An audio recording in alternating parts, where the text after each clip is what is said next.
Are you wondering if YouTube TV can do split-screen viewing? In this video, I'm going to break it all down for you and explain whether you can watch multiple streams at once. If you're hoping to multitask or watch two games simultaneously, you'll want to hear this. Unfortunately, YouTube TV does not currently offer a split-screen feature that allows you to watch multiple streams on one device at the same time. While some traditional cable services or sports packages include a quad box or multi-view option, YouTube TV hasn't introduced a similar feature yet. However, you can stream on up to 3 devices simultaneously with a single subscription, so you could watch different content on separate devices. Alternatively, if you're using a smart TV or external device, some apps or hardware setups might let you create a custom split-screen experience, but this isn't natively supported by YouTube TV.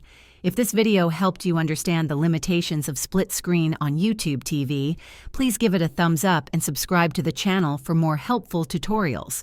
Thanks for watching.